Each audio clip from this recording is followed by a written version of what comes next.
Hello and welcome to my Indie Designer Journal. This is episode 1. I don't know how many of these I'm going to do, but I decided to officially call this episode 1 just in case I decide to do more. The whole idea of this video is to get some feedback from some of the people who follow Gray Gnome Games. A good portion of the people who purchase my games are designers themselves. A lot of indie game designers or illustrators or people that are also happen to be in the hobby gaming world, or just people who are interested in gaming. So the whole idea of this video is going to be, or hopefully a series of videos, is going to be looking at different specific topics dealing with the creation of some of my games. Right now, I just finished designing a game called Banners. This was not scripted, but I do have a copy of it here because I just made some videos a couple days ago for that. But I'm moving forward. I'm focusing all my attention on a new design called UnderQuest. I've been asking lots of questions on social media about what people like for combat or enemies or different, standard things that you find in a solo dungeon exploration game. But today I want to tackle, to me, sort of the meat and potatoes of a design like this, the combat system, because I'm sort of having some difficulties narrowing down my options, because there's so many different options that you can go with when it comes to dice mechanics for combat. There's just so many of them out there. I have two here that I want to discuss today, and I'll move the camera around and you can see what I have here in front of me. I got some 12-sided dice and a handful of 6-sided dice, so there's obviously two different mechanics at play here, but I want to get feedback from people. So I post a lot, like I said, on Twitter and Facebook, and I do get a decent amount of feedback there, but I figured maybe I'll make a video and maybe people will enjoy it and they can leave comments below and I can have a little more interaction, maybe get a slightly different audience, who knows. But really I'm just looking for honest feedback, because I want to know what you people think, because I know I'm a game designer, but there's definitely people out there who have a better grasp on dice mechanics than myself. So without wasting any more time, let's move the camera and take a look at the two different dice mechanics that I want to go over today. Okay, welcome to the table, and here we have my dice, little dice tray that I built with my son. And we're going to be using that for a demonstration here. And I have some dice. I have my notebook with all of my mechanics that I've been toiling over the last few weeks or so as to different combat mechanics. So this is going to be for an upcoming game called UnderQuest, which is going to be yet another dungeon delving game. It's where my passion is. It's what I like to design. I'm leaning towards solo with the potential of 2 players. A lot of people are asking for a 2-player variant for Iron Helm, so I figured maybe I'll design this game to allow for a second player to easily play along with the other player. So what we're here today to discuss is combat mechanics, and specifically 2 different combat mechanics. I have dice here. I got some 12-sided dice and I have some 6-sided dice. I also have my coffee, and the first one I'd like to discuss is dice pools. Now this is one of the 2 mechanics that I'm leaning towards right now. Now obviously I might end up with something completely different based on feedback that I get. Hopefully I get quite a bit of comments to this video and I can maybe come up with some different ideas or suggestions. But the essential idea here is that you would roll a set number of dice in combat based on the amount of energy that you want to spend. This might just sound like I just described Iron Helm. In a lot of ways, I am describing Iron Helm, but there would be a slight caveat to how it would work in UnderQuest, and that would be you would select or choose how much energy you would want to put into your attack, and you would then say you wanted to spend 3 energy. You'd get to pick 3 dice, and then you would roll your dice. Now in Iron Helm, you would roll those dice and you would add all those dice together, and that would be the sum of your attack. The same for Desolate as well. But I would like this to be a little bit different in UnderQuest, in that you would have to roll a 5 or a 6, and that would be considered a successful hit. And for each successful hit, you would do a set number of damage based on maybe the spell you're casting or the weapon that you're wielding. So let's just say that we're in a fight with a monster and I want to spend 3 energy. I would roll 3 dice and I would need to roll a 5 or a 6. And I got 1 5 out of that roll, so that would mean I'd get 1 success. So I do hit my enemy, and I would do damage equal to whatever my weapon says whatever amount of damage my weapon says. Now, here's another thing that I am still thinking about here. Now, if I do go with this mechanic where you choose an amount of energy, you roll dice equal to that amount of energy, and you're looking for 5s and 6s, I think that's very exciting. There's something about that that's exciting for me as a player. I've always liked a little dice pool mechanic like this, as long as it doesn't become a huge amount of dice where it becomes unwieldy, where you got 12, 15, 20 dice. Some people love that. I think if you can keep the design tight enough that you can keep it down to about 5 dice, you're in good shape. Now, what's also nice about this system is that you can use this for doing your checks as well. So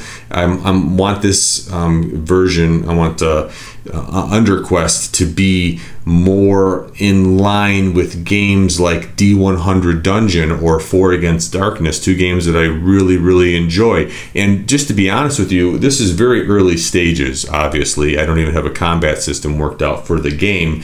I'm not sure if it's going to be card driven like Iron Helm, or if it's going to be placing tiles, or potentially it could just be the players themselves drawing out their dungeons, similar to D100 or 4 Against Darkness. Though I do feel both of those games sort of not necessarily have a stranglehold on the market. I just don't know how much room there is for something, and maybe I want to do something that's kind of my own thing. So anyways, with that being said, there will be character traits in this game for sure. You'll have your might, and you'll have your strength and intelligence and things along those lines, and there'll be lots of tests being done to check against those attributes. So this will be easy as well. So you could say your character has well, in Iron Helm, in the world that I'm sort of trying to create here, the stats are usually brawn, agility, and mind. So maybe it's a check against your mind. If you have a mind of 3, you get to roll 3 dice,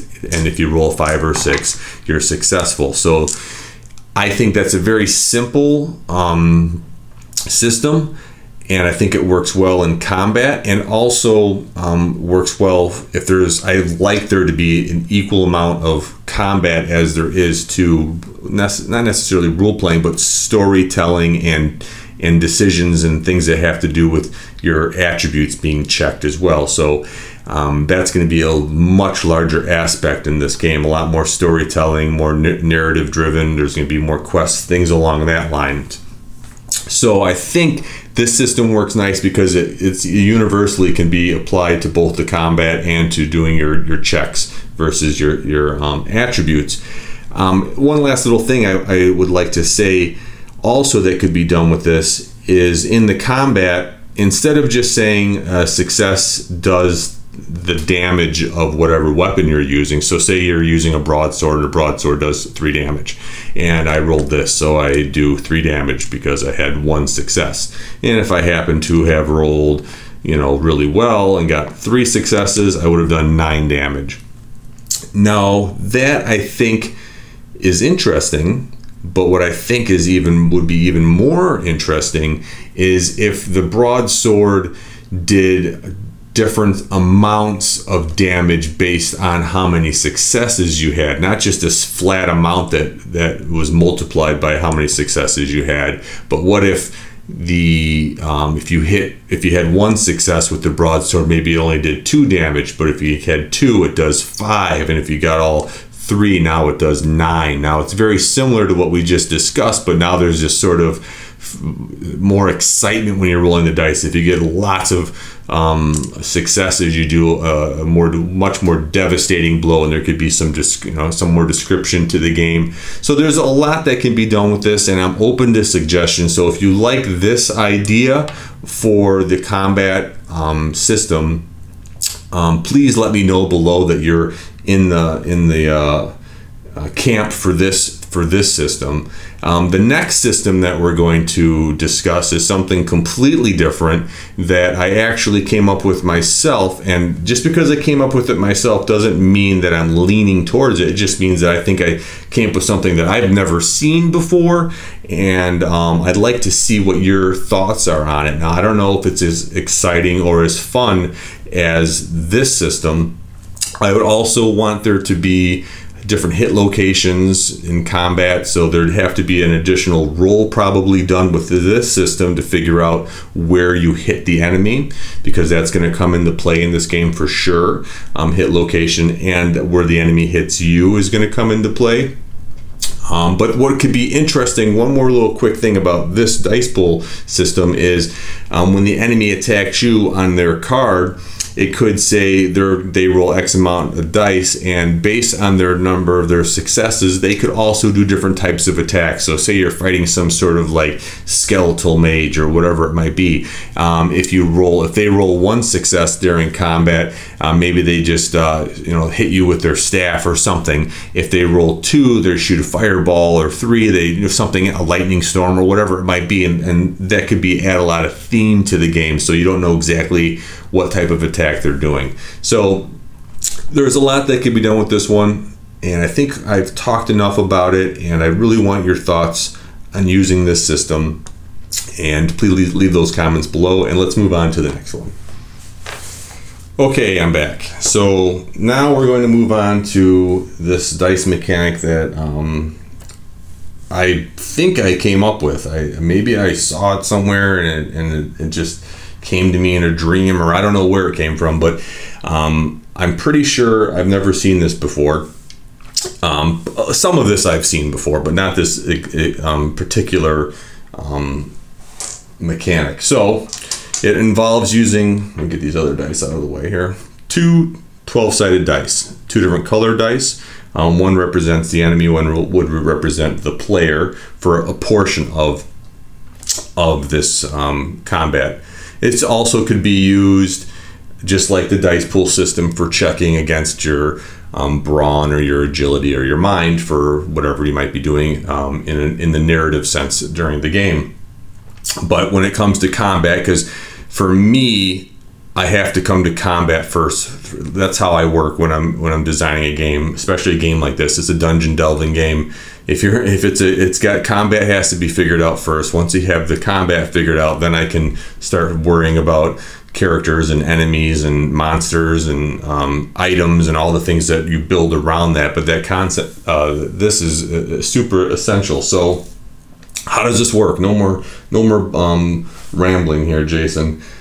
You roll 2 12-sided dice, and it is all-encompassing. It gives you all the information of an entire round of combat between the player and the opponent. So with the dice pool system, the player would have to roll, and then you'd have to roll for the enemy, and then go back and forth until someone's dead. Now in this game, you would roll these 2 dice, or in this system, I should say, you would roll these 2 dice and you have the outcome of an entire round. So how it would work is an enemy would have a set, I can't think of the exact, what we'd call it, probably enemy power or whatever their strength value is, and you're trying to roll that number or higher. And this is a mechanic you've seen in some of my other games where you roll 2 dice and you subtract the results from each other. So let's just say we're fighting a goblin, and the goblin has a power, we'll use the word power, of 4. So we're going to have to roll these 2 dice, and we're going to have to roll a 4 or more when we subtract these 2. So let's see what we get here, just for an example. So, well, okay, I rolled a 6 and a 2, okay? So 6 minus 2 is 4, so I hit the target number. Now, damage would be, now this is where things could change one way or the other. Now, this could be considered a hit because I hit their power, and then I could do damage equal to the difference of my roll and their power. In this case, I rolled exactly their power, so there would be no bonus to my hit. But let's just, for the sake of illustration, say I rolled a 10 and a 2. Now that's an 8. Now their power is 4, so I rolled over their power by 6. So I would do 6 additional damage to them. And on top of that, I would do whatever weapon damage I have. Now, the weapon damage in this system would probably just be a stagnant number, like my broadsword would just do 2 damage or 3 damage or whatever it might be. So I would do a total of, in this case, 6 damage because the goblin, I think we decided, had a power of 4. And I did, the difference here is 8. I'm sorry, I'm not doing my math right. Forgive me. The difference here is 8.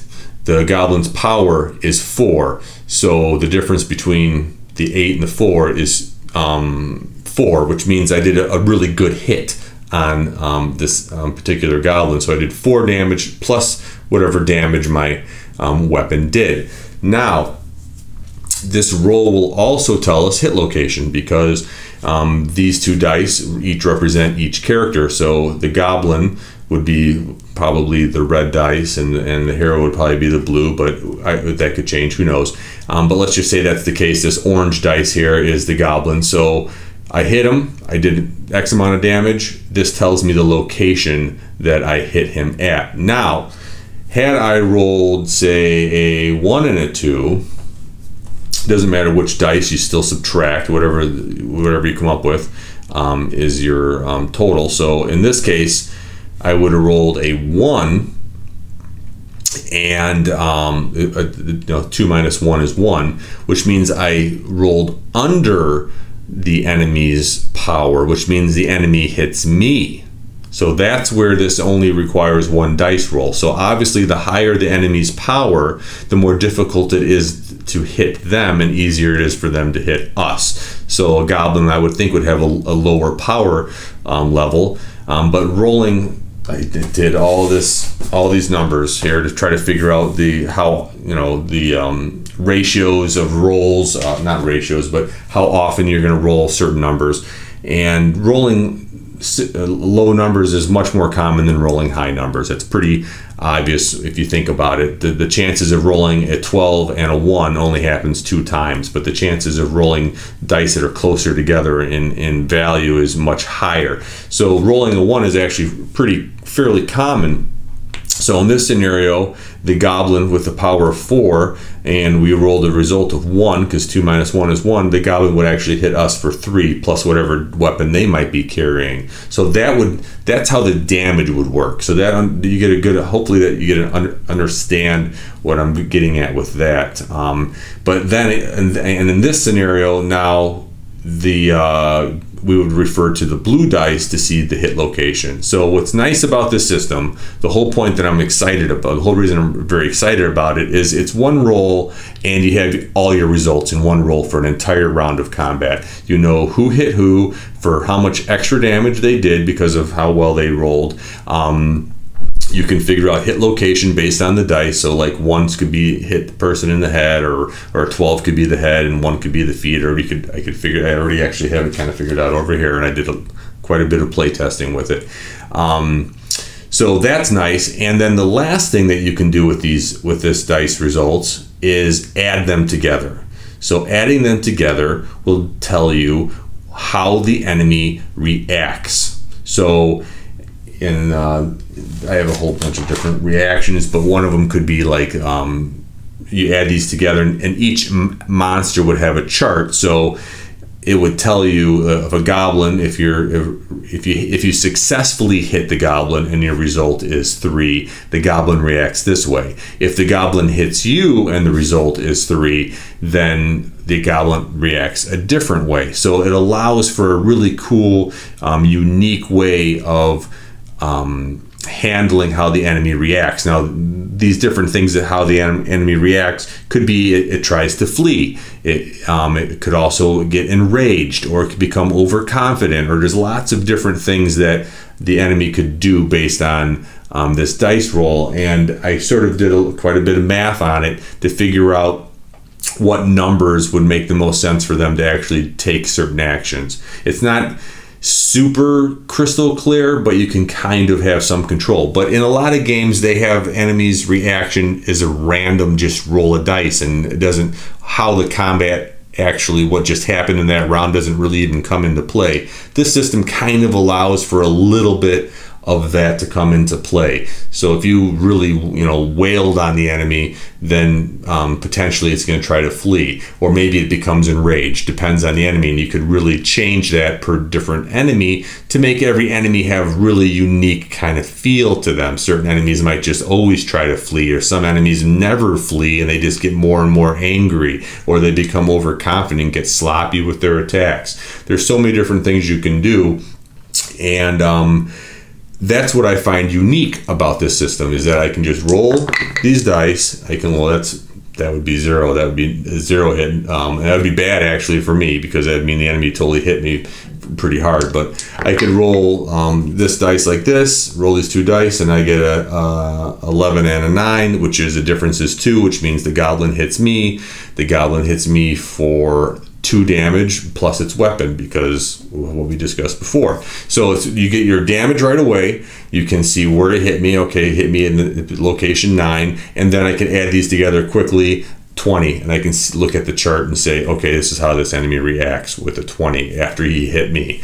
So that is my other system. Now, there's some flaws to this, because I'm obviously in love with it because of its one roll, and as a game designer, I think it's just cool that I came up with something that allows all this information to be obtained from a single roll of 2 dice. But it misses a few things that can potentially be corrected. But one of them is the excitement of that initial wager you're making with the dice pool system, where you're deciding how much energy you're going to spend determines how many dice you roll. There's something really exciting about that. This is more static. You're just rolling 2 dice, and there's a lot of luck. What happens, and you kind of see what happens. Now, I could add a mitigation to it somehow, where prior to rolling the 2 dice, you spend energy to try to alter the outcome or to change the outcome. So there's a lot of things that could still be done built around this, but I'm very interested. I don't want to get too excited about it, because I don't know if it's the right thing for the game, and I have to be honest with myself as a game designer, that sometimes something you come up with just seems really cool, but maybe it's not the best thing for the game. But if I want to hear what people have to say about it out there, and please leave your comments about what you think about that mechanic. Do you think there's potential there? What are your suggestions to bring a little bit more excitement to this mechanic, or do you think I should just abandon it and go with a dice pool, or do you have another suggestion? So please leave your comments below. Thanks. Thanks again for stopping by and watching this video. Again, I don't want to sound like a broken record. I really am making this video to get some feedback from people out there, whether you're just a avid board game player, or you're actually a designer, or whatever walk of life you are. I'm very interested in hearing what you have to say about these different dice mechanics, or please leave comments about dice mechanics that you really enjoy in other games, so I can go look at those as well. Obviously, I've played tons of games. I have a pretty good idea. I grew up playing, Dungeons and Dragons and Warhammer Fantasy role playing and a bunch of different games. So I'm pretty versed in a lot of different combat mechanics. But there's so much out there that I'm sure I've missed a ton of stuff. So please, if you think that one of these two different mechanics sound intriguing to you or interesting to you, especially if you've played some of my games before, maybe one of them sounds better to you than the other, please let me know. Also, if you like this little designer discussion video, please subscribe so that I can see that people are interested in this, and I will hopefully make some more videos, especially as I progress through designing UnderQuest. I have a lot of different things that I am not super well versed in, especially writing a lot of narrative type stuff. So it's going to be a challenge for me, this game, and I'm up for the challenge, but it would be really nice to get some help and some feedback from you folks out there. So thanks again, and hope to keep making these videos. Thanks.